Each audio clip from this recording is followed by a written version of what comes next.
आज इस महत्वपूर्ण क्षणों में मैं आपके सामने उस दुर्लभ, गोपनीय और महत्वपूर्ण दुर्लभोपनिषद के श्लोकों की चर्चा करना चाहूंगा जो समस्त उपनिषदों में अद्वितीय और श्रेष्ठ है। ऋषियों ने इस बात को स्वीकार किया है कि जहां दुर्लभोपनिषद की चर्चा होती है वहीं पवित्रता का वातावरण बन जाता है। जहां दुर्लभोपनिषद के श्लोक का उच्चारण होता है वहीं जीवन में प्रसन्नता और आनंद, आह्लाद और खुशी छलकने लग जाती है। और जहां दुर्लभोपनिषद के पदों को, श्लोकों को गेय अवस्था में कोई गाता है, सुनता है, श्रवण करता है, मनन करता है, चिंतन करता है, वह स्वतः साधक बन जाता है, स्वतः सिद्ध बन जाता है। समस्त सिद्धियां स्वतः उसके सामने उपस्थित हो जाती हैं। उसको साधना करने की विशेष आवश्यकता नहीं होती। इसलिए नहीं आवश्यकता होती कि ये श्लोक अपने आप में दिव्य और चैतन्य है। इन श्लोकों की रचना ही इस प्रकार से हुई है कि सुनने वाले के हृदय पर, प्राणों पर, देह पर, चैतन्यता पर प्रहार करती हैं, प्रभाव डालती हैं और उसके सारे शरीर को साधनामय बना देती हैं। इसीलिए शास्त्रकारों ने कहा है कि वास्तव में वे अत्यंत सौभाग्यशाली व्यक्ति होते हैं जिनके घर में दुर्लभोपनिषद होता है। वास्तव में उनके पुण्य उदय होते हैं जब वे दुर्लभोपनिषद की चर्चा करते हैं। वास्तव में उनके पूर्वजों का पुण्य उसके जीवन में अवतरित होता है जब वह दुर्लभोपनिषद के श्लोकों को बोलता है, उच्चारण करता है। और वास्तव में ही जब उसका सौभाग्य प्रारंभ होता है, जब उसका शुभ फल प्रारंभ होता है, जब उसका अच्छा समय शुरू होता है, तब उसके जीवन में, उसके घर में दुर्लभोपनिषद के श्लोक उच्चरित होते हैं और वह सुनता है। दुर्लभोपनिषद के प्रारंभ में ऋषि ने आप्तवाक्य में स्पष्ट किया है कि साधना और सिद्धियां तो स्वतः प्राप्त हो जाती हैं। उन साधनाओं को और उन सिद्धियों को करने के लिए कोई विशेष प्रयत्न करने की आवश्यकता नहीं है यदि उसने दुर्लभोपनिषद को सुना हो, पढ़ा हो, उच्चरित किया हो और नित्य श्रवण किया हो। और जो 108 दिन तक नित्य दुर्लभोपनिषद की चर्चा करता है या सुनता है, उसको प्रत्येक प्रकार की सिद्धि अपने आप में सिद्ध हो जाती है। वह चाहे महाकाली हो, वह चाहे महाकाली हो, महालक्ष्मी हो, भैरव हो, यक्ष हो, गंधर्व हो, किन्नर हो, देवता है और किसी प्रकार की साधना या सिद्धि हो। वास्तव में यह एक अद्वितीय और दुर्लभ उपनिषद है जिसको मैं आपके सामने स्पष्ट कर रहा हूं। इसके कुछ महत्वपूर्ण श्लोकों को आपके सामने रख रहा हूं और यह आप लोगों का सौभाग्य है कि आपके घर में दुर्लभोपनिषद है। मगर दुर्लभोपनिषद के प्रारंभ में कहा गया है कि गुरु मुख से उच्चरित दुर्लभोपनिषद ही घर में गेय हो, क्योंकि सीधा संबंध जब गुरु ने बोला और आपके घर में उच्चरित हुआ, इसका तात्पर्य यह हुआ कि गुरु स्वयं आपके घर में अवतरित हुए, आपके घर में आए, बैठे। आपने उनकी वाणी से दुर्लभोपनिषद के श्लोकों को सुना। यह जीवन का सौभाग्य कहा जाता है, यह जीवन की श्रेष्ठता कही जाती है। और मेरे जीवन का अनुभव यह रहा है कि दुर्लभोपनिषद सुनने से और सुनने मात्र से ही आधी से ज्यादा सिद्धि तो स्वतः प्राप्त हो जाती है। इसलिए प्रत्येक व्रत, उपवास, पूजन, अर्चन, चिंतन, चाहे किसी प्रकार की साधना या आरती हो, उससे पहले दुर्लभोपनिषद को अवश्य सुनना चाहिए, अवश्य उच्चरित करना चाहिए, घर में अवश्य बजाना चाहिए और घर के वातावरण को पवित्र और दिव्य बनाना चाहिए। क्योंकि दुर्लभोपनिषद की चर्चा होने से या इसकी आवाज उच्चरित होने से समस्त देवता स्वतः घर में आते ही हैं। समस्त ऋषि उसके घर में पदार्पण करते हैं। उन ऋषियों का आशीर्वाद मिलता है, उन देवताओं का आशीर्वाद प्राप्त होता है। क्योंकि जहां दुर्लभोपनिषद है वहां समस्त देवताएं हैं, वहां समस्त सिद्धियां हैं, वहां समस्त पूर्णताएं हैं, वहां समस्त श्रेष्ठताएं हैं। इसलिए यह उपनिषद अपने आप में गोपनीय रहा। इसलिए यह उपनिषद अपने आप में कम लोगों को ज्ञात हो सका। वशिष्ठ ने स्वयं कहा कि दुर्लभोपनिषद जैसी ग्रंथ और श्लोक तो अपने आप में दूसरे बन ही नहीं सकते। विश्वामित्र ने कहा कि मेरी समस्त साधनाओं का सार दुर्लभोपनिषद है, और शंकराचार्य ने कहा कि मैं जो कुछ हूं उसका आधार दुर्लभोपनिषद है। इसका तात्पर्य यह है कि दुर्लभोपनिषद वास्तव में ही कोई अद्भुत कृति है। इसलिए कृति अद्भुत है कि किसी एक ऋषि ने इस दुर्लभोपनिषद के श्लोकों की रचना नहीं की। समस्त ऋषियों के शरीर से निकले हुए तेज पुंज ने, उस तेज पुंज ने एक आकार ग्रहण किया, एक ब्रह्मत्व ग्रहण किया, और उसके मुख से इन श्लोकों का उच्चारण हुआ। जिस प्रकार से समस्त देवताओं के शरीर से जो तेज पुंज निकला वो भगवती जगदम्बा बनी, ठीक उसी प्रकार से समस्त ऋषियों, योगियों, महर्षियों और गुरुओं के शरीर से जो तेज पुंज प्रकट हुआ, उस तेज पुंज के माध्यम से इस ब्रह्मत्व की देह से यह दुर्लभोपनिषद अवतरित हुआ, उच्चरित हुआ। इसीलिए दुर्लभोपनिषद की महिमा अपने आप में अद्वितीय मानी गई है। दुर्लभोपनिषद अपने आप में गुरु चिंतन है, गुरु मनन है, और जहां हम गुरु शब्द का उच्चारण करते हैं वहां समस्त तीर्थों का उच्चारण करते हैं। जहां गुरु शब्द हमारे ओठों से निकलते हैं वहां समस्त देवताओं का उच्चारण होता है। जहां हमने गुरु बोला वहां स्वयं ब्रह्मा, विष्णु और महेश अवतरित होते ही हैं, क्योंकि गुरु शब्द अपने आप में इतना नगण्य, ओछा और तुच्छ शब्द नहीं है। यदि हम इसकी गरिमा समझें, यदि इसकी महत्ता समझें, यदि इसके मूल्य को आंक सकें, तो अपने आप में यह शब्द दिव्य और पवित्र और उच्च कोटि का है। और इसीलिए इस श्लोक में, इन श्लोकों में गुरु से संबंधित उन पदों की रचना की गई है जो पद, जो श्लोक अपने आप में अद्वितीय हैं। कुछ कुछ श्लोक या कोई श्लोक ऐसे होते हैं, कुछ मंत्र ऐसे होते हैं जिनके उच्चारण मात्र से ही देवता सामने प्रकट हो जाते हैं। ये श्लोक भी वैसे ही हैं। इनके उच्चारण मात्र से ही समस्त देवता स्वयं उच्चारणकर्ता व्यक्ति के सामने उपस्थित होते ही हैं, दृश्य अदृश्य रूप में। समस्त ऋषि, गंधर्व, यक्ष, किन्नर उसके सामने खड़े होते हैं हाथ बांध करके, क्योंकि वहां पर दुर्लभोपनिषद का उच्चारण होता है, क्योंकि वहां दुर्लभोपनिषद को सुना जाता है। और जहां दुर्लभोपनिषद को सुना जाता है या उच्चारण होता है, उसके घर के समान तो देवता का स्वर्ग भी नहीं बन सकता। इंद्र की पुरी भी अपने आप में नगण्य और तुच्छ मानी जाती है, क्योंकि वहां पर गुरु चर्चा होती है, गुरु का चिंतन होता है, गुरु के हृदय का आगार होता है, गुरु के हृदय से भावभूमियां स्पष्ट होती हैं, और हम उन तत्वों को, उन रचनाओं को स्पष्ट करते हैं जिनके माध्यम से हम गुरु पद विन्यास को समझ सकें, गुरु के चिंतन को समझ सकें। और उससे भी बड़ी बात यह है कि समस्त देवताओं और समस्त ऋषियों, समस्त देवर्षियों और समस्त महर्षियों के शरीर के तपोपुंज का समग्र स्वरूप है। इसलिए ये श्लोक सामान्य किसी मनुष्य या देवता का बनाया हुआ नहीं है, किसी ऋषि या यक्ष का बनाया हुआ नहीं है। ये तो अपने आप में एक अद्वितीय चिंतन है, अद्वितीय भावभूमि है, अद्वितीय श्रेष्ठता है। और मैं आज पहली बार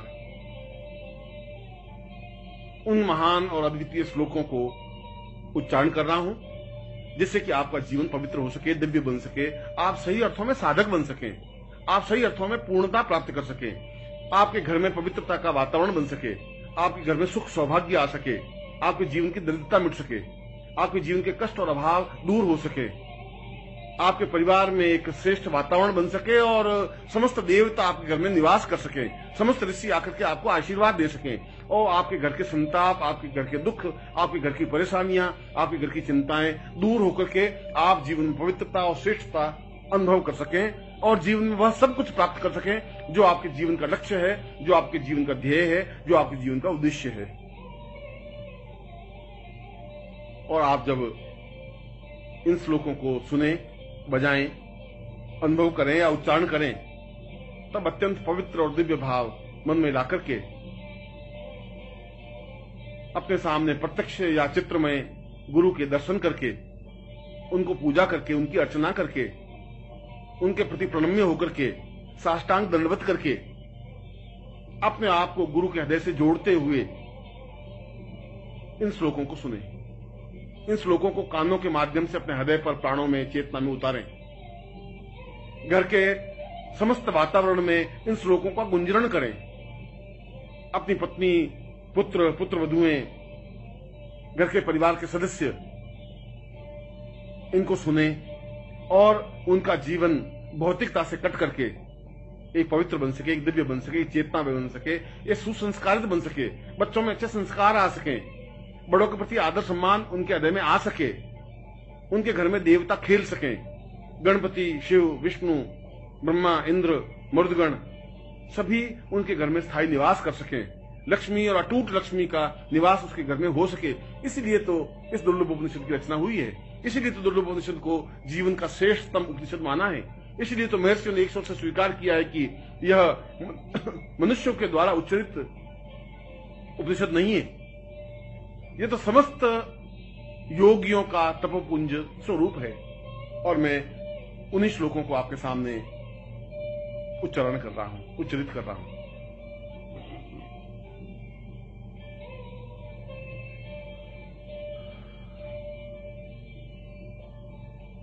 गुरुर्वै सदां पूर्वमदैव तुल्यम्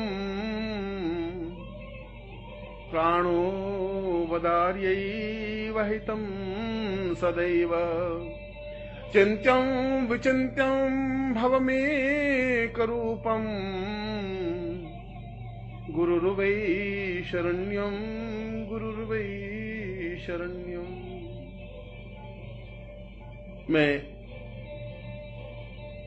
इस जीवन में क्यों आया हूं, मेरे जीवन की डोर कहां बंधी हुई है, ईश्वर ने मेरा जन्म क्यों किया है, मैं इस पृथ्वी तल पर क्यों हूं, मेरे जीवन का उद्देश्य, मेरे जीवन का लक्ष्य क्या है, इनको तो केवल गुरुदेव आप ही समझा सकते हैं और कोई समझा भी नहीं सकता।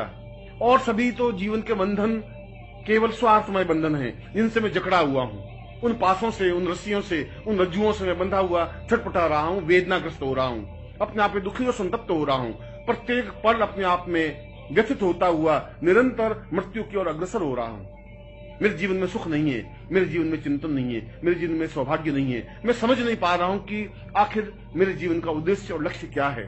और मेरे जीवन का उद्देश्य और लक्ष्य केवल अपने जीवन को समझना है और मुझे समझाने के लिए, मुझे यथार्थता से परिचित कराने के लिए केवल संसार में कोई शक्ति, कोई स्वरूप, कोई बिंदु है तो केवल आप हैं। इसीलिए गुरुदेव, मैं अत्यंत भीगे नयनों से, गदगद कंठ से, भाव विवल वक्षस्थल से आपको दंडवत प्रणाम करता हुआ, आपके चरणों को पकड़ता हुआ, आपके चरणों पे अपने सिर को रखता हुआ प्रार्थना करता हूं कि आप मुझे उस मर्म को, उस रहस्य को, उस चिंतन को समझाएं जो मेरे जीवन का उद्देश्य है, जो मेरे जीवन का लक्ष्य है, वो जीवन की पूर्णता है। क्योंकि मैं तो केवल आपका हूं और गुरुदेव आपकी शरण में हूं, और निश्चय ही गुरुदेव केवल और केवल मात्र आपकी शरण में हूं।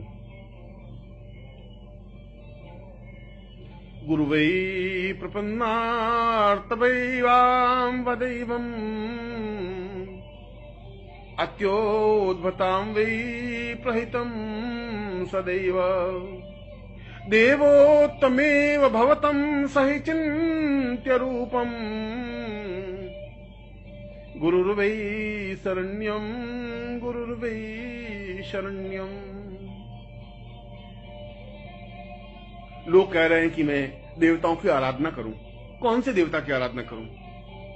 हजारों लाखों देवता हैं। मैं किन किन के सामने गिड़गिड़ाऊं, किन के सामने अपनी चौखट पर अपने सिर को फोड़ूं, कहां कहां जाकर के मैं अपनी याचना करूं? मैं दरिद्र भिखारी होकर के किन किन देवताओं के पास भीख मांगता फिरूं? और वे मुझे दे भी क्या सकेंगे? उन देवताओं के पास है भी क्या देने के लिए? वे तो स्वयं आपके सामने हाथ बांधे हुए खड़े हैं। और जो आपके सामने हाथ बांधे हुए खड़े हैं, ये देवता भी आपसे बहुत कुछ प्राप्त करने की आकांक्षा रखते हैं। तो फिर मैं उन भिखारियों के पास क्या जाऊं? फिर तो मैं आपके पास सीधा आना चाहता हूं, फिर मैं आपके चरणों में बैठना चाहता हूं, फिर मैं आपके सामने उन स्थितियों को प्राप्त करना चाहता हूं जो आपसे प्राप्त हो सकता है। यदि आप देवताओं को देने में समर्थ हैं तो निश्चय फिर आप हमें भी देने में समर्थ हैं, मुझे भी देने में समर्थ हैं, क्योंकि मैं देवताओं से परिचित नहीं हूं, न देवता मुझसे परिचित हैं। मैंने देवताओं को देखा नहीं है, मैंने चित्रों के माध्यम से देवता के अंकन को देखा है। हो सकता है वह चित्र सही हो सकता है वह चित्र गलत हो।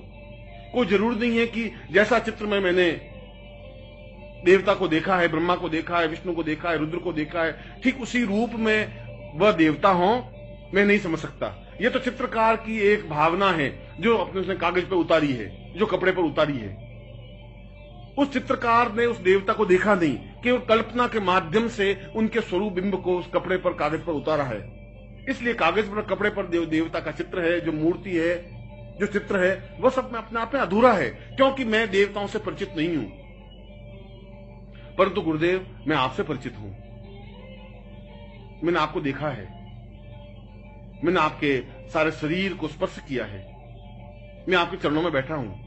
आपकी आंख, आपकी नाक, कान, हाथ, पांव, वक्षस्थल, सिर और गर्भोन्नत भाल, इन सबको मैंने अपनी आंखों के माध्यम से अपने हृदय में उतारा है। इसलिए मैं आपसे अत्यधिक परिचित हूं। आपसे परिचित हूं और आप तो दानी हैं, आप तो श्रेष्ठ हैं, अद्वितीय हैं, ज्ञानी हैं, चेतना पुंज हैं। आप तो बहुत कुछ देने में समर्थ हैं। समस्त ब्रह्मांड को जो देने में समर्थ है, वह मेरे अकंचन व्यक्ति को देने के लिए तो उनके लिए कुछ भी असंभव है ही नहीं। अत्यंत सरल और सामान्य सी बात है। इसलिए मैं तो आप में ही समस्त देवताओं को देख रहा हूं। मैं तो देख रहा हूं कि ब्रह्मा, विष्णु, रुद्र समस्त आपके शरीर में समाहित हैं। जहां जहां भी, जिस रोम में भी मेरी दृष्टि पड़ती है, वहां एक नवीन देवता के दर्शन मुझे होते हैं। और ये सारे देवताओं का आगार समूह को जब मैं साक्षात अपने सामने देखता हूं तो मैं भाव विभोर हो जाता हूं, गदगद हो जाता हूं, अपने आप में मैं रह नहीं पाता हूं। इसीलिए आप मुझे देवताओं की आराधना करने के लिए मत कहिए। मैं देवताओं की आराधना चाहता भी नहीं हूं। मेरे सामने तो प्रत्यक्ष देवता है, सशरीर देवता है, चैतन्य पुंज देवता है। फिर इस जीवित जागृत देवता को छोड़ करके उन पाषाण मूर्तियों को, चित्रों को पूजने से क्या होगा। मैं तो गुरुदेव केवल मात्र आपकी शरण में हूं और एकमात्र आपकी ही शरण में हूं।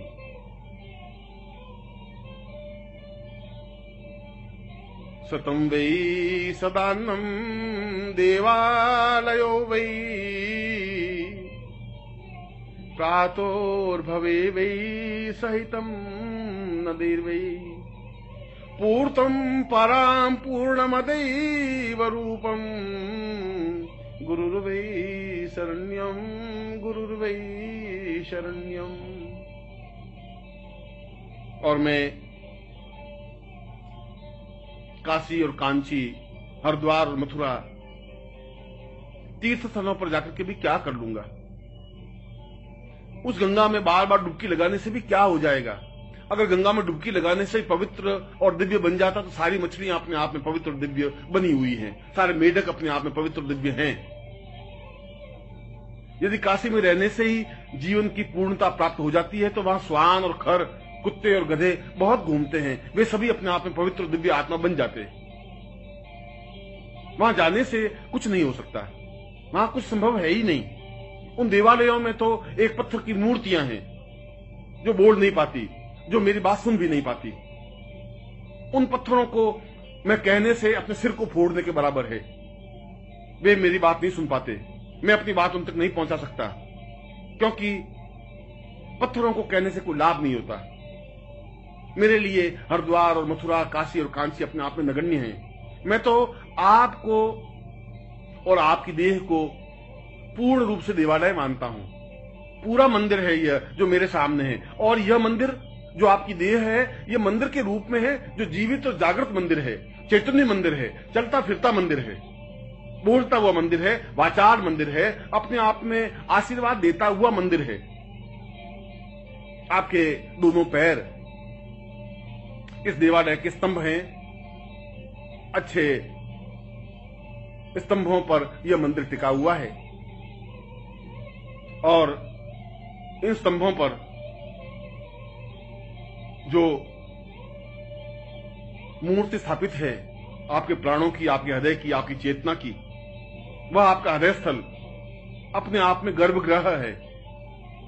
उस गर्भगृह में जाकर के जब मैं खड़ा होता हूं तो मेरा शरीर रोमांचित हो जाता है, भाव विवल हो जाता है, चेतना युक्त हो जाता है, एक एक रोम खड़ा हो जाता है, रोम रोम चीखने लग जाता है, चिल्लाने लग जाता है, पुकारने लग जाता है, और उसके गुरुदेव के अलावा कोई शब्द निकलता नहीं। मेरे आंखों से आंसुओं की धारा बहने लग जाती है, भाव विवल हो जाता हूं, मेरा सारा शरीर थरथराने लग जाता है जब मैं इस जीवित जागृत उस मूर्ति को देखता हूं जो धड़कता है। और इस गर्भगृह में जो मूर्ति है, जो हृदय है, जो प्राण है, जो आपका ये शरीर है, वो अपने आप में इतना स्पंदनशील है, अपने आप में आह्लादकारक है, उसको देखते ही मेरे सारे शरीर में स्फुरण हो जाता है, सारे शरीर में चेतना आ जाती है, सारे शरीर में ओजस्विता आ जाती है। ऐसा लगता है कि मेरा सारा शरीर अपने आप में प्रसन्नता के आवेग में उछलने लग गया है। और इस गर्भगृह के ऊपर जहां मूल मूर्ति स्थापित है, जहां आपका हृदय है, इसके ऊपर आपके शिर के रूप में शिखर है, जो मंदिरों के ऊपर शिखर होता है। उस शिखर को देख करके ही ऊंचाई का भाव होता है, हिमालय का भाव होता है। आपका गर्भोन्नत सिर, आपका दर्पयुक्त सिर, आपका दीदीप्यमान सिर, लाट, भाल, आंखें, नेत्र, आपका मुंह, आपकी जिह्वा, आपका सारा शरीर और आपका चेहरा अपने आप में उस मंदिर के उस शिखर की तरह है, जिनको देखने से अपने आप में पवित्रता का अवगाहन होता है। ऐसा लगता है उसको देखने से कि जैसे हजार हजार तीर्थों में मैंने स्नान कर लिया हो। ऐसा लगता है कि जैसे मैंने सब सातों समुद्रों में स्नान कर लिया हो, अवगाहन कर लिया हो। ऐसा लगता है कि स्वयं गंगा आकर के मुझे स्नान करा के चली गई है। और जहां पर आपके नेत्रों की कृपा वृष्टि होती है, जहां नेत्रों से निकल करके जो आनंद की वर्षा होती है, वह तो वही समझ सकता है जो आपके पास में खड़ा होकर के उस कृपा दृष्टि से भीगा है, उस कृपा के आनंद से भीगा है, आपके नेत्रों से निकलते हुए आनंद में वर्षा की है। उसके समान तो धन्य कुछ हो ही नहीं सकता, उसके समान तो कोई व्यक्ति हो ही नहीं सकता। बहुत अपने आप में एक अद्वितीय चिंतन है, अद्वितीय धारणा है। मैं इस जीवित जागृत मस्तिष्क युक्त, शिखर युक्त, इस गर्भगृह युक्त, इस स्तंभ युक्त, इस चलते फिरते इस मंदिर को छोड़ करके और किस मंदिर में जाऊं? विश्वनाथ का मंदिर और मथुरा का मंदिर, कृष्ण और राम का मंदिर और अन्य मंदिर मेरे लिए क्या उपयोगी है, कैसे उपयोगी है? उन मंदिरों से मुझे क्या मिलने वाला है? यदि मैं इस मंदिर को नहीं समझ सका, यदि मैं इस मंदिर की पूजा नहीं कर सका, यदि इस मंदिर को स्वच्छ और पवित्र और दिव्य नहीं रख सका, इस मंदिर में सेवा शुश्रूषा नहीं कर सका, तो फिर मेरा सब कुछ जाना व्यर्थ है। क्योंकि इस मंदिर में समस्त देवता निवास करते हैं। इस मंदिर को देखने के लिए तो देवता तरसते हैं, इस मंदिर को स्पर्श करने के लिए देवता अपने आप को न्योछावर करने के लिए तत्पर हैं। गुरुदेव, आप मुझे किसी नदी और किसी तीर्थ और किसी मानसरोवर, किसी गंगा और किसी हरिद्वार और किसी समुद्र के पास जाने की आज्ञा मत दीजिए। मुझे उसमें कोई मोह नहीं है। वे तो व्यर्थ पानी के बहाव हैं, वे तो मछलियों के एक सागर हैं, वे तो खारा समुद्र है, वह तो केवल एक झील है, निर्जीव, जो बोल नहीं सकती। मुझे ऐसे कोई तीर्थों में जाने से न प्रयोजन है, न आवश्यकता है, क्योंकि जहां समस्त तीर्थों का स्नान मैं केवल आपके नेत्रों से निकलती हुई कृपा से कर सकता हूं, तो इससे बड़ा सौभाग्यशाली तो कुछ हो ही नहीं सकता। वास्तव में मैं सौभाग्यशाली हूं। वास्तव में मैंने जीवन के पुण्य किए होंगे कि मैं आपके सामने खड़ा हूं। वास्तव में मेरे पुण्यों का उदय हुआ होगा कि आप सजीव रूप में मेरे सामने हैं और मैं इस पीढ़ी में, इस युग में आपके सामने उपस्थित हूं। वास्तव में आपके नेत्रों की वर्षा से मैं आप्लावित हूं। वास्तव में आपके नेत्रों से जो आनंद की वर्षा होती है उससे भीगा हुआ अपने आप में अत्यंत मस्ती के साथ नाच रहा हूं, अपने आप में छलछला रहा हूं, अपने आप में कूद रहा हूं, उछल रहा हूं, आनंद से भर उठा हूं, क्योंकि गुरुदेव मैं केवल आपकी शरण में हूं। क्योंकि गुरुदेव केवल और केवल मात्र में आपकी ही शरण में हूं। अदोर्यम वदेवम चिंत्यम सहेतम पूर्वोत्तरूपम चरणम सदेयम आत्मो सताम पूर्वमदैव चिंत्यम गुरुर्वै शरण्यम गुरुर्वै शरण्यम। वो तो मूर्ख और मूढ़ होगा जो आपके चरण छोड़ करके इधर उधर भटकता होगा। उसके पाप ही उसके बीच में आए होंगे जो आपकी दृष्टि से ओझल होता होगा। उसका जीवन का दुर्भाग्य होगा कि वो आपसे दूर खड़ा होकर के भी सांस ले रहा होगा। आपसे दूर रहकर के सांस लेने की कल्पना ही अपने आप में आश्चर्यजनक है। जिस प्रकार से समुद्र से और नदी से मछली को बाहर निकालने के बाद जिस प्रकार से मछली तड़प कर मर जाती है, उस प्रकार से आपसे अलग होकर के मर क्यों नहीं जाते? तड़प करके समाप्त क्यों नहीं हो जाते? जिंदा रहने का हक क्या है, अधिकार क्या है? जिस प्रकार से बिना चांद को देखे चकोर अपने सिर को फोड़ करके समाप्त हो जाता है, उसी प्रकार से हम सिर के फोड़ के समाप्त क्यों नहीं हो जाते? आपका वियोग हम कैसे सहन कर सकते हैं? ये कैसे संभव है कि आप दूर हो और हमारे प्राण हमारे शरीर में टिके रह सके? ऐसे प्राणों की जरूरत भी नहीं है। ये प्राण तो व्यर्थ हैं, तुच्छ हैं। अपने आप में ऐसा लग रहा है कि जैसे मुर्दा शरीर में धड़क रहे हो। मुझे ऐसा शरीर नहीं चाहिए गुरुदेव, मुझे ऐसे प्राण भी नहीं चाहिए, मुझे ऐसी धड़कन भी नहीं चाहिए जो धड़कना बंद नहीं कर देती हो। उस धड़कन का महत्व और मूल्य क्या है जो केवल एक धड़क करके जिंदा रह जाती है? आप हो तो जीवन है, आप हैं तो संसार है, आप है तो खुशियां हैं, प्रसन्नता है, आह्लाद है, श्रेष्ठता है और दिव्यता है। और अगर आप नहीं हैं और मैं जीवित रहूं, यह मेरे जीवन का दुर्भाग्य है, यह मेरे जीवन की न्यूनता है, यह मेरे जीवन का अभाव है। वास्तव में मैंने कोई पाप किए होंगे कि मैं आपके वियोग को सहन करते भी जीवित हूं। वास्तव में मेरे जीवन के दुर्भाग्य होंगे कि आप नहीं हैं और मैं सांस ले रहा हूं। वास्तव में मेरे जीवन का ये न्यूनता है कि बिना आपके भी मैं सांस ले रहा हूं, खाना खा रहा हूं, पानी पी रहा हूं और चल रहा हूं। मैं मर क्यों नहीं जाता? मुझे समझ में नहीं आता कि मृत्यु मुझे दबोच क्यों नहीं लेती, समाप्ति क्यों नहीं कर लेती? क्योंकि मरने के बाद कम से कम मैं आपके पास तो रह सकूंगा, मरने के बाद मैं आपके चरणों लिपट तो सकूंगा, मैं आप में अनुरक्त तो हो सकूंगा, मैं आप में अपने आप को लीन तो कर सकूंगा। क्योंकि जहां पर भी मेरी मृत्यु हो, वहां से मेरी राख, मेरे देह की राख उड़ करके आपके चरणों में गिरे और उस राख पर आपके पांव पड़े। इससे ज्यादा सौभाग्य मेरे जीवन का क्या हो सकता है? मैं ऐसी देह नहीं चाहता, मैं ऐसा हृदय भी नहीं चाहता, मैं ऐसे प्राणों को नहीं चाहता जो आपके वियोग में, जो आपके अनुपस्थिति में जीवित रह सके, जागृत रह सके, स्पंदनशील हो सके, धड़क सके।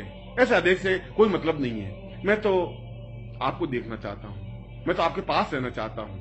मैं तो हर क्षण चकोर जिस प्रकार चांद को देखता रहता है, उसी प्रकार से मैं आपको देखता रहना चाहता हूं। मैं तो हर क्षण एक पपीहे की तरह केवल गुरु गुरु शब्द को उच्चारण करना चाहता हूं। हर क्षण आप मेरी आंखों में बसे रहें, हर क्षण मेरी आप कल्पना में बने रहें, हर क्षण मेरी हृदय की प्रत्येक धड़कन के साथ गुरु शब्द का उच्चारण हो,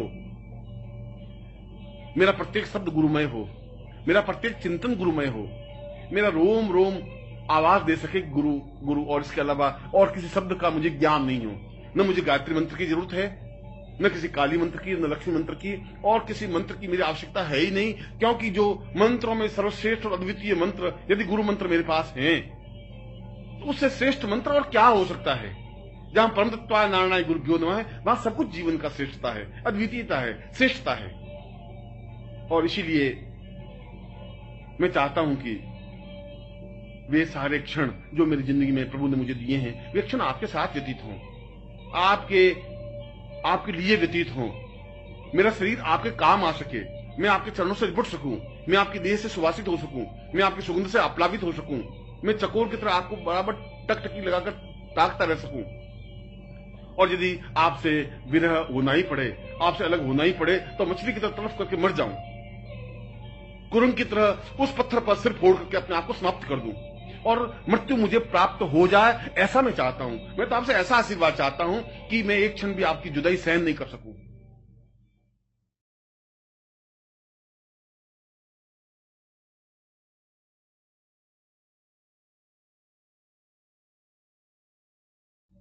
मेरी आंखों से आंसू प्रवाहित हों और प्रत्येक आंसू पर आपका बिंब हो, मेरे प्रत्येक आंसू में आपका चित्र हो, मेरे प्रत्येक आंसू पर आपका नाम लिखा हो, मेरे हृदय की और मेरे गले की थरथराहट में आपका नाम उच्चरित होता हो, और मेरे हृदय की प्रत्येक धड़कन में आपके नाम का उच्चारण हो, गुरु मंत्र का उच्चारण हो। मैं जीवन की ऐसी स्थिति चाहता हूं। अगर ऐसी स्थिति मुझे प्राप्त होती है तो मेरा जीवन धन्य है, तो मेरा जीवन पवित्र है, तो मेरा जीवन दिव्य है। और अगर ऐसा नहीं है तो मेरे जैसा पापी, अधर्मी और कृतज्ञ कुछ नहीं हो सकता।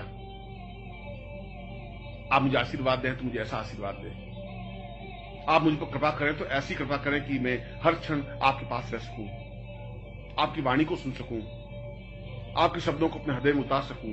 मैं एक टक आपको ही देखता रहना चाहता हूं, मैं एक टक आपको अपनी आंखों के माध्यम से पी लेना चाहता हूं, मैं एक टक आप में समाहित हो जाना चाहता हूं, एक रस हो जाना चाहता हूं, आप में लीन हो जाना चाहता हूं। क्योंकि गुरुदेव मैं आपकी शरण में हूं और केवल मात्र आपकी शरण में हूं। मैं आपको दुर्लभोपनिषद के कुछ श्लोकों को सुना रहा था, उच्चारित कर रहा था। उन ऋषियों के पुंज ने, दुर्लभोपनिषद ने अत्यंत गर्वित होकर के कहा है, चैतन्य रूपम अपरम सदैव प्राणोदवेवं चरणं सदैव सतीर्थो सदेवं भवतं वदैवं गुरुर्वै शरण्यं गुरुर्वै शरण्यं। और लोगों ने अनुभव किया हो या नहीं किया हो, मगर मैं तो आपके शरीर का एक हिस्सा हूं, एक शरीर का पार्ट हूं, एक शरीर का एक अंग हूं। मैंने अनुभव किया है कि आप हिमालय से भी महान, गर्वयुक्त और सागर से भी समान विशाल हैं। सागर आपके सामने बहुत तुच्छ है, नगण्य है। हिमालय बहुत बौना है। आपका गर्वोन्नत भार हिमालय से भी बहुत ऊंचाई की ओर उठा हुआ है। और जब मैं अपना सिर उठा करके ऊंचाई की ओर देखता हूं तो मेरी आंखें चौंधिया जाती हैं। मैं समझ नहीं पाता हूं कि इतना अद्वितीय श्रेष्ठतम इस गर्वोन्नत भाल को मैं अपनी आंखों के माध्यम से कैसे समाहित कर सकूंगा। मैं जब आपके वक्षस्थल को देखता हूं तो ऐसा लगता है कि जैसे पूरा समुद्र हिलोरे मार रहा हो, ठाठे मार रहा हो। उस वक्षस्थल में अपने सिर को छुपा लेना चाहता हूं। मैं उसमें डूब जाना चाहता हूं, भींच जाना चाहता हूं। आप मुझे बाहों के घेरे में बांध लें, अपने सीने से भींच लें, इतना भींच लें कि मैं आपके शरीर में, आपके हृदय में, आपके सीने में, आपके वक्षस्थल में प्रवेश कर लूं, उसमें घुस जाऊं, उसमें अपने आप को समाहित कर लूं, अपने एकाकारिता को कर लूं, अपने आप को समाप्त कर दूं। जहां मुझे सुख मिल सकेगा, जहां मुझे सौभाग्य मिल सकेगा, जहां मुझे तृप्ति मिल सकेगी, जहां मुझे पूर्णता प्राप्त हो सकेगी। और जब मैं आपके संपूर्ण शरीर को देखता हूं तो मेरे सामने समस्त ब्रह्मांड साकार हो जाता है। और शरीर को जब मैं भाव विवल होकर देखता हूं तो कहीं मुझे ब्रह्मलोक दिखाई दे रहा है, कहीं मुझे विष्णुलोक दिखाई देता है, कहीं मुझे रुद्रलोक दिखाई देता है। इंद्र, गंधर्व, यक्ष, किन्नर और उन समस्त देवताओं के आगार मुझे दिखाई देते हैं। चंद्रलोक और सूर्यलोक मुझे स्पष्ट रूप से प्रतिबिंबित होते हैं। ऐसा लगता है कि जैसा समस्त ब्रह्मांड मेरे सामने साकार हुआ हो। फिर मैं कौन सी साधना करूं? उस ब्रह्मांड साधना करने से मुझे क्या लाभ हो पाएगा? उस ब्रह्मांड साधना से तो एक एक लोक करके देख पाऊंगा। यहां तो मैं समस्त ब्रह्मांड को एक साथ देखने की प्रयत्न करता हूं और सारा ब्रह्मांड मेरे सामने साकार है, तेजपुंज है, स्वरूपमय है। जब मैं आपके सिर को देखता हूं तो एक अलग ब्रह्मांड दिखाई देता है। जब मैं आपके नेत्रों को देखता हूं तो सूर्यलोक और चंद्रलोक स्पष्ट रूप से दिखाई देते हैं। जब मैं आपके मुस्कुराते हुए बिंब को, चेहरे को और मुस्कुराहट को देखता हूं तो ऐसा लगता है कि जैसे सारा ब्रह्मांड खिलखिला रहा हो, मुस्कुराहट रहा हो। और इस पूरे ब्रह्मांड को जब मैं अपने सामने खड़ा देखता हूं तो मैं तो अपने आप को बहुत छोटा, नगण्य और बौना सा अनुभव करता हूं। ऐसा लगता है कि जैसे इस पूरे ब्रह्मांड में मेरा अस्तित्व कहां है, जहां हजारों हजारों ऋषि हैं, योगी हैं, गंधर्व हैं, किन्नर हैं, देवता हैं, ब्रह्मा हैं, विष्णु हैं, महेश हैं, वशिष्ठ हैं, विश्वामित्र हैं, गर्ग, अत्रि, कणाद, पुलस्त्य ऋषि हैं। इन समस्त देवताओं ऋषियों के बीच में मेरा अस्तित्व कहां है? मैं तो बहुत एक छोटा सा, अत्यंत छोटे से कण की तरह दिखाई देता हूं। उसके बावजूद भी इस कण को आपने अपनाया। इससे बड़ा सौभाग्य क्या हो सकता है? इस कण पर आपकी कृपा दृष्टि हुई, इससे बड़ा सौभाग्य और क्या हो सकता है? आपने इस कण पर हाथ रखा, यह मेरे जीवन का अहोभाव है, सौभाग्य है। आपने इस कण को अपनाया, यह मेरे पूर्व जन्म के पुण्यों का उदय है। मुझे अपने आप में गर्व है कि मैं उस ब्रह्मांड का एक हिस्सा बन सका। उस ब्रह्मांड की कृपा दृष्टि मुझ पर अवतरित हो सकी, उस ब्रह्मांड की वर्षा मेरे ऊपर हो सकी और मैं उसमें अवगाहन कर सका। आपकी और मेरी तो कोई तुलना हो ही नहीं सकती। हजारों हजारों जन्म लेने के बाद भी मैं आपके बराबर और आपके बराबर चिंतन कर ही नहीं सकता। एक कण की और एक विशाल पृथ्वी की कोई तुलना नहीं हो सकती। एक बूंद और एक समुद्र की तुलना नहीं हो सकती। एक दीपक और एक सूर्य की तुलना नहीं हो सकती। ठीक उसी प्रकार से मेरी और आपकी तुलना करना ही व्यर्थ है, तुच्छ है, नगण्य है, मूर्खता है, मेरा ओछापन है। मैं तो अगर इस पूरे ब्रह्मांड का एक छोटा सा कण भी बना रह सकूं तो ये बहुत बड़ी उपलब्धि है कि इस ब्रह्मांड में मेरा कण अस्तित्व युक्त है। और उससे भी बड़ा सौभाग्य यह है कि इस कण पर आपकी कृपा दृष्टि है। इस कण को आप परिचित हैं, इस कण पर आपकी कृपा दृष्टि हुई है, इस कण ने आनंद का अनुभव किया है।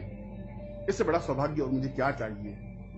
और जब मैं पूर्ण भावनाओं के साथ आपके चरणों पर झुकता हूं तो मुझे वे चरण दिखाई नहीं देते, मुझे तो वहां विश्वनाथ की नगरी दिखाई देती है, मुझे तो वहां सोमनाथ मंदिर दिखाई देता है, मुझे तो वहां काशी और कांची, हरिद्वार और मथुरा दिखाई देती है। समस्त तीर्थ मुझे अपने आप दिखाई देते हैं। मुझे तो इन चरणों को अगर मैं आंसुओं से जब भिगोता हूं तो मुझे सामने ब्रह्मा, विष्णु और महेश दिखाई देते हैं, रुद्र दिखाई देते हैं, इंद्र दिखाई देते हैं। वह केवल चरण ही नहीं है, वे तो अपने आप में संपूर्ण देवलोक हैं। और जब मैं नेत्रों के माध्यम से, आंसुओं के माध्यम से उन चरणों को प्रक्षालित करता हूं तो ऐसा लगता है कि जैसे समस्त देवताओं की पूजा अर्चना एक साथ कर ली हो, समस्त सिद्धियों की पूजा एक साथ कर ली हो। वास्तव में ही आपका यह अद्वितीय शरीर, गर्भोन्नत भाल, तीक्ष्ण और सुंदर आंखें, नुकीली नाक और अद्वितीय मुस्कुराहट मुझे पागल कर देती है। मैं खो जाता हूं उस मुस्कुराहट में। मैं भूल नहीं पाता इस मुस्कुराहट के एक कण को भी। मैं कहीं भी होता हूं तो मुस्कुराहट मेरा पीछा करती है। हर क्षण इस मुस्कुराहट में अपने आप को निमग्न करता रहता हूं। हर क्षण इच्छा होती है कि मैं दौड़ूं और आपके पास आऊं और आपको देखूं, इस मुस्कुराहट में अपने आप को निमग्न कर दूं। और जब मैं आपके वक्षस्थल को देखता हूं तो ऐसा लगता है कि जैसे संपूर्ण हिमालय अवतरित होकर के सामने खड़ा हो गया हो। और इस वक्षस्थल में इतनी ताकत, इतनी क्षमता और इतना उठा हुआ भाव है कि यदि यह एक बार हिमालय से टकरा जाए तो हिमालय को कई कदम पीछे हटना पड़े। ऐसा अद्वितीय वक्षस्थल तो जीवन में हो ही नहीं सकता, न आदियों का रहा न देवताओं का रहा। यह तो मैंने देखा है। इस वक्षस्थल को मैंने अनुभव किया है। इस वक्षस्थल से मैं चिपका हूं, इस वक्षस्थल का मैंने स्पर्श किया है, इस वक्षस्थल में मैं दुबका हूं, इस वक्षस्थल की गर्मी को मैंने एहसास की है, इस उष्णता को मैंने अपने हृदय में, अपने प्राणों में उतारा है, इस धड़कन को अपनी कानों से सुना है। और आपके लंबे आजानु बाहु अपने आप में ताकत और प्रभुता के परिचायक हैं। ऐसा लगता है कि स्वयं इंद्र अपने सामने खड़ा हो गया हो। ऐसा लगता है कि पूर्ण ऐश्वर्य क्षमता के साथ खड़े हों। और आपके चरण तो समस्त तीर्थों का आगार है, समस्त देवालयों का आधार है, समस्त ब्रह्मांड के ऋषि और मुनियों का एक आधारभूत पूंजी स्वरूप है। वास्तव में ही आपका वरदहस्त, आपकी कृपा, आपकी श्रेष्ठता और आपकी अद्वितीयता को वर्णन नहीं किया जा सकता। मैं एक मुंह से नहीं, अगर सहस्त्रनाग हजार मुंह से भी आपके गुणों को स्पष्ट करें तो वह भी अपने हजार मुंह से आपको नहीं कह सकते। अगर पूरी पृथ्वी को कागज बना दिया जाए और उस पर आपके गुणों को लिखा जाए तो वह धरती बहुत छोटी बनकर रह जाएगी, फिर भी आपके गुण पूर्ण नहीं हो सकते। मैं तो एक अकिंचन हूं, एक दरिद्री हूं, शब्दों का भिखारी हूं। मैं आपके वर्णन कर ही नहीं सकता, मगर मैं तो आपको एकटक देख सकता हूं। मैं तो इन आंखों के माध्यम से आपको हृदय में उतार सकता हूं। मैं अपनी धड़कन में आपके धड़कन को मिला देना चाहता हूं, एकाकार हो जाना चाहता हूं, अपने शरीर को आपके चरणों में निमग्न कर देना चाहता हूं, अपने आप को पूर्णता के साथ समावेश कर देना चाहता हूं, अपने अस्तित्व को मिटा देना चाहता हूं, अपने अस्तित्व को समाप्त कर देना चाहता हूं और आपके चरणों पर अपना सिर रख करके अपने नेत्रों के माध्यम से, अपने आंसुओं के माध्यम से प्रक्षालित करते हुए संपूर्ण देवताओं के दर्शन कर लेना चाहता हूं। क्योंकि गुरुदेव, मैं आपका हूं, केवल मात्र आपका हूं और आपकी शरण में हूं। और इस ब्रह्मांड में कोई मेरा रखवाला नहीं है, कोई मेरा सत्व रखने वाला नहीं है। मैं तो केवल और केवल और केवल आपकी ही शरण में हूं। चैतन्य रूपम भवतम सदैव ज्ञानोर्थवासम सहितम तदेवं देवो तथान पूर्वमदैव शक्तिम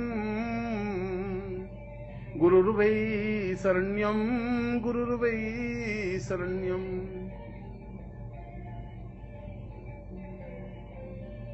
इस विश्व में, ब्रह्मांड में जितनी भी शक्तियां हैं,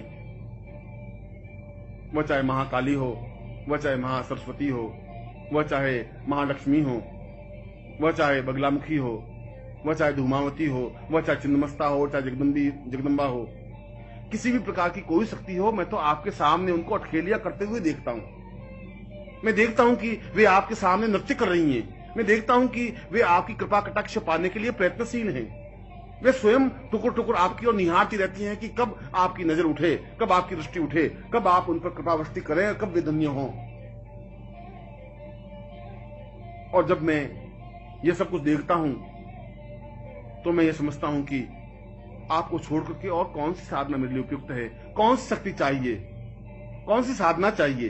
तारा मंत्र से क्या हो जाएगा, काली मंत्र का उच्चारण करने से क्या होगा, एंग रिंग क्लिंग चामुंडा विच्ची जगदम्बा का मंत्र उच्चारण करने से, नवाण मंत्र जपने से क्या हो जाएगा। ये सब तो मैं आपके सामने नृत्य करते हुए देख रहा हूं। ये सारे गंधर्व, ये सारे यक्ष, ये सारे किन्नर, ये सारे देवता जब नृत्य करते हुए आपके सामने मैं अनुभव करता हूं तो समझता हूं कि आपसे बड़ा और देवत्व क्या हो सकता है, आपके बड़ा और पुरुषत्व क्या हो सकता है। आप तो जीवन का एक पुंजीभूत स्वरूप हैं, ब्रह्मांड का एक पार्श्व हैं, चैतन्य स्वरूप हैं, अपने आप में समग्र हैं। और मैं जब आपको देखता हूं तो ऐसा लगता है कि जैसे समस्त ब्रह्मांड को मैं अपने आप में आत्मसात किया हुआ हूं। सारा ब्रह्मांड मेरे हृदय में अवतरित हो जाता है, मेरा हृदय अपने आप में धड़कने लग जाता है, चैतन्य हो जाता है, मेरा सारा शरीर थरथराने लग जाता है। मैं अपने आप में पूर्ण कुंडलिनी जागरण क्रिया योग से दीक्षित हो जाता हूं। सारा शरीर अपने आप में ऊंचा उठ जाता है, अपने आप में तपस्वी बन जाता हूं, पूर्णता युक्त बन जाता हूं। और सही अर्थों में देखा जाए तो मैं वशिष्ठ, विश्वामित्र, अत्रि, कणाद बन जाता हूं। मैं इंद्र और मरुदगण बन जाता हूं, मैं विष्णु और रुद्र बन जाता हूं, क्योंकि वे सब तो एक नगण्य आपके सामने खड़े हैं। जिस प्रकार से मैं खड़ा हूं उसी प्रकार से ये सारी शक्तियां, ये सारे देवता, ये सारे यक्ष, ये सारे गंधर्व, ये सारे किन्नर मैं अपनी आंखों से खड़े खड़े देख रहा हूं। इसलिए गुरुदेव, उनके समान तो मैं भी बन गया हूं। ये हो सकता है कि वे आगे हों, मैं थोड़ा पीछे रुका हुआ हूं। हो सकता है कि उनके मेरे बीच में फासला हो, मगर उनकी कृपा दृष्टि, यदि आपकी कृपा दृष्टि उन पर है तो आपकी कृपा दृष्टि उनसे भी पहले मेरे ऊपर है। और ये मेरे लिए सौभाग्य की बात है, ये मेरे लिए प्रसन्नता की बात है, ये मेरे आह्लाद की बात है। और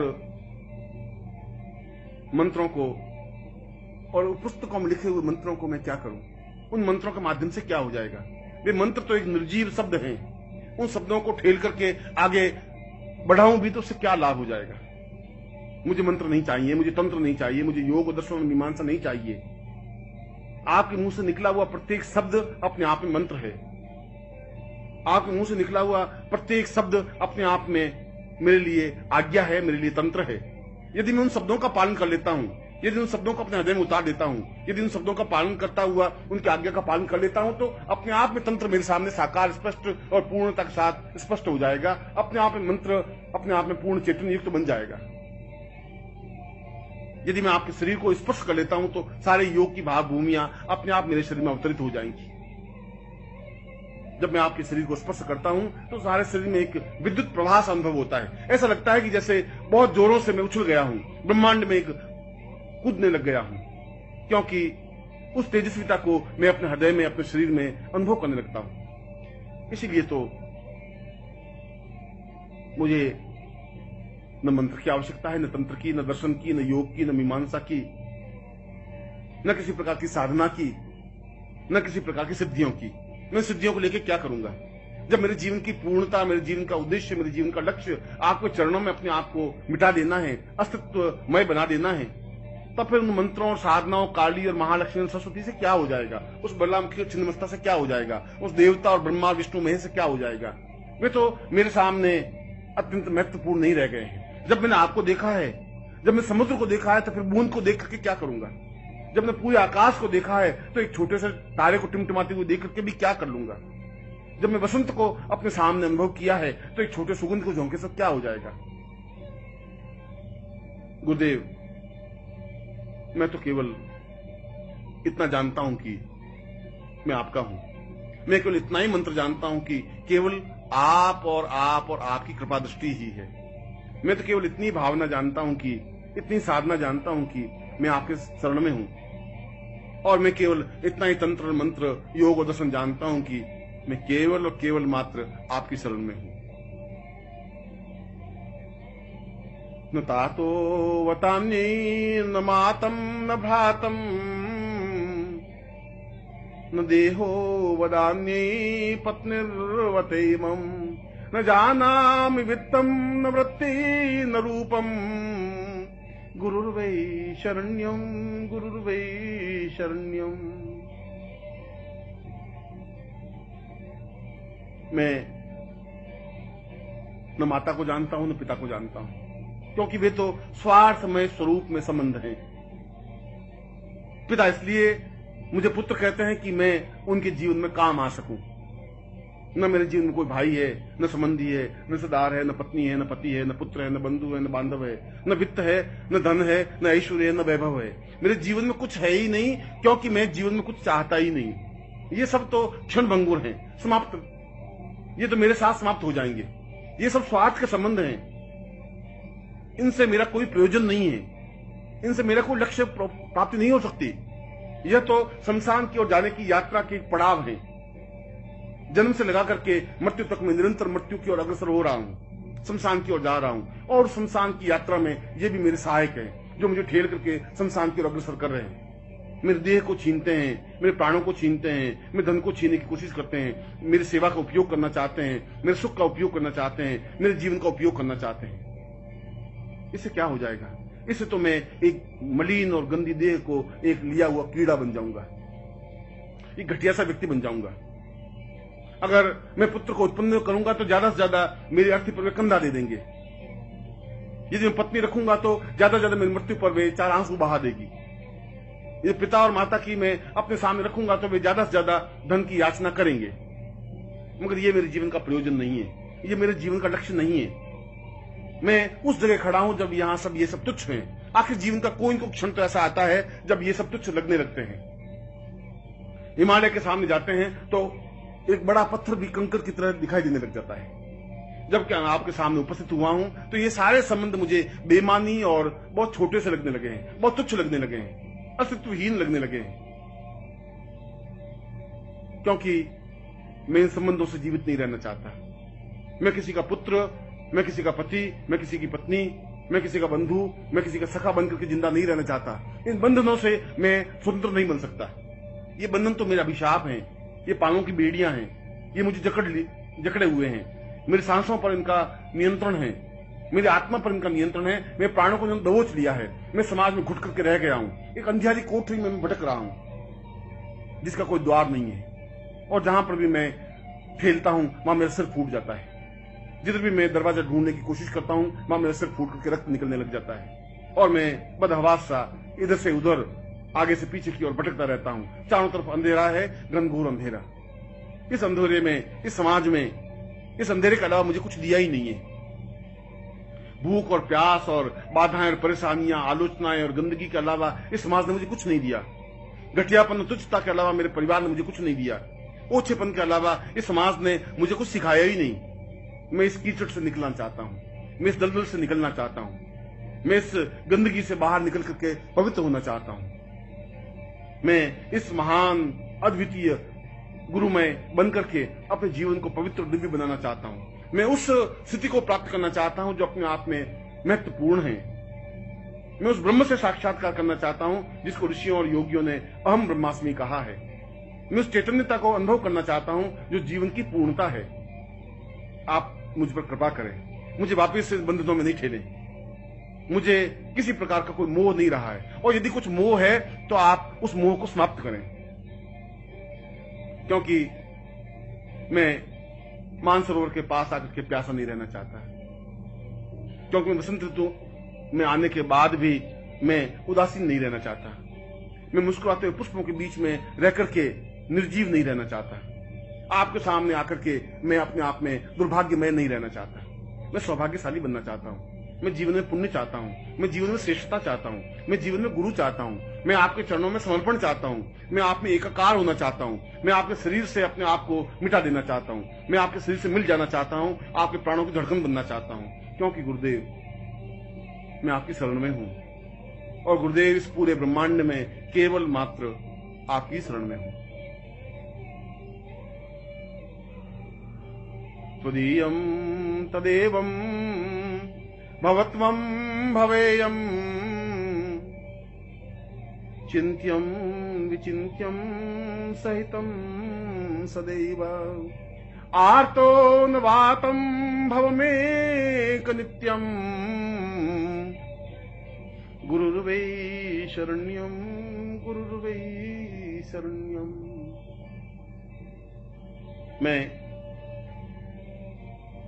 दोनों हाथ ऊपर उठा करके चीख रहा हूं।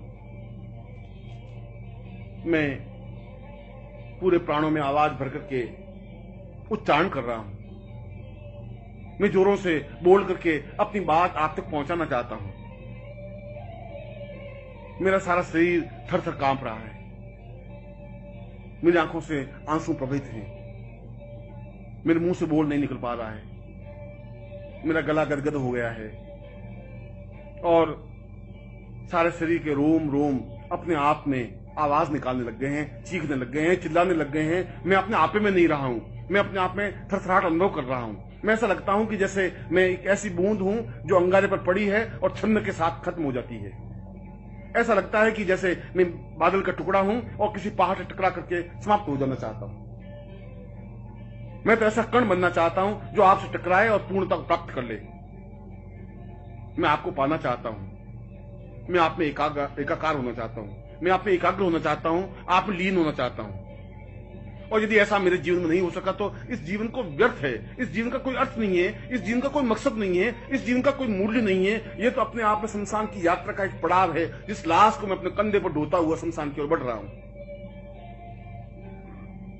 ऐसे जीवन से क्या मूल्य हो जाएगा? क्या मेरी चीखों का, मेरी आवाजों का, मेरे शब्दों का आप पर कोई प्रभाव नहीं पड़ रहा है? क्या मैं गदगद कंठ से बोल रहा हूं, आपका हृदय नहीं पसीज रहा है? क्या मैं आर्तनाद कर रहा हूं और आपके हृदय पर कोई प्रभाव नहीं पड़ रहा है? जरूर पड़ रहा होगा। जरूर कोई दुर्भाग्य होगा कि आप मुझे आगे बढ़कर अपना नहीं रहे। जरूर मुझ में कुछ न्यूनता होगी कि आपकी कृपा दृष्टि मेरे पर हो नहीं रही है। जरूर मेरे पाप मेरे सामने खड़े हो जाते होंगे जो आपके और मेरे बीच में पर्दा डाल रहे हैं। परंतु इस पर्दे को तो आप ही दूर करेंगे। मुझ में इतनी ताकत, इतनी क्षमता नहीं है कि मैं पापों को धकेल सकूं। मुझ में इतनी क्षमता नहीं है कि मैं इस पर्दे को, इस बीच के अंधकार को दूर कर सकूं। मुझे और कोई साधना, कोई सिद्धि आती भी नहीं है। मुझे और कोई मंत्र का ज्ञान ही नहीं है। मुझे तो केवल एक ही शब्द, एक ही मंत्र आता है जिसको गुरु कहा जाता है। मुझे तो केवल एक ही प्रकार का मंत्र सीखा है कि मैं गुरुदेव आपकी शरण में हूं और गुरुदेव केवल मात्र मैं आपकी शरण में हूं। अवतम सदैवं भवतं सदैवं ज्ञानं सदैवं चिन्त्यं सदैवं पूर्णं सदैवं अवतं सदैवं गुरुर्वै शरण्यं गुरुर्वै शरण्यं। कई जन्मों से आपका मेरा साथ रहा है। कई जन्मों से आपने मुझे झकझोर करके सही रास्ते पर खड़ा किया है। कई जन्मों से आपने मेरे हृदय को टहोक करके आगे बढ़ने की ओर प्रेरित किया है। हर बार आपने मुझे समझाया है। हर बार आपने मुझे चेतना दी है। हर बार मेरे प्राणों को झंकृत किया है। हर बार मुझे चेतना और समझ और ज्ञान और बुद्धि और विवेक दिया है। हर बार आपने मुझे यह बताया है कि जीवन की पूर्णता क्या है। और उसके बावजूद भी मैं अज्ञानी हूं, बुद्धि से ग्रस्त हूं। बुद्धि मेरे ऊपर हावी है। आपको मैं समझ नहीं पा रहा हूं।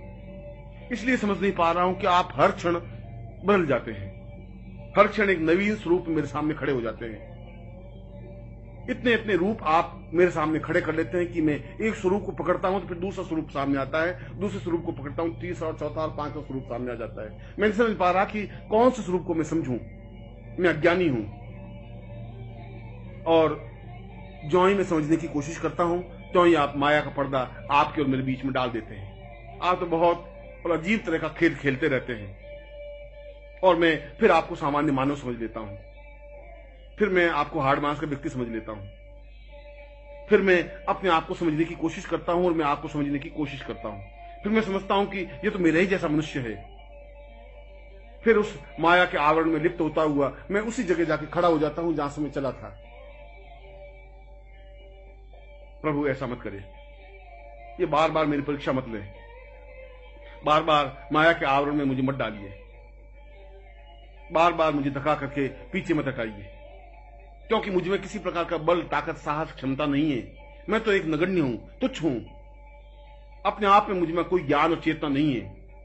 यदि आप मेरे ऊपर कृपा कर सके तो मेरी बुद्धि को समाप्त करें। यदि आपकी कृपा कटाक्ष मेरे ऊपर है तो आप मेरी भावनाओं को जागृत करें। यदि आप कुछ मुझे समझते हैं तो मुझे बुला करके अपने सीने से लगाएं, अपने वक्षस्थल से चिपकाएं। मैं आपके धड़कन को अपने जीवन में उतार सकूं, मैं अपने प्राणों को पूर्णता के साथ एकाकार कर सकूं, मैं आप में निमग्न हो सकूं, अपने आप में आपको लीन कर सकूं, आपका और मेरा अस्तित्व नहीं रहे। बूंद पूरी तरह से समुद्र में विसर्जित हो जाए, वायु का झोंका पूरी तरह सुगंध में और पूरी तरह से प्रवाहित हो जाए, मेघखंड पूरी तरह से सागर में मिल जाए। मैं दूसरी प्रकार से आप में लीन हो जाना चाहता हूं, क्योंकि मेरा एकमात्र सहारा और अवलंब गुरुदेव आप हैं। मैं आपकी शरण में हूं, केवल मात्र आपकी शरण में हूं। वस्तुतः यह दुर्लभ उपनिषद जीवन का एक सौभाग्यदायक काव्य है। मैं आपको हृदय से आशीर्वाद देता हूं कि आप अपने जीवन में गुरुमय हो सकें, गुरु में निमग्न हो सकें, अपने जीवन को विसर्जित करते हुए पूर्णत्व को प्राप्त कर सकें और जीवन में वह सब कुछ प्राप्त कर सकें जो इस दुर्लभ उपनिषद में स्पष्ट किया है। मैं आपको ऐसा ही आशीर्वाद दे रहा हूं।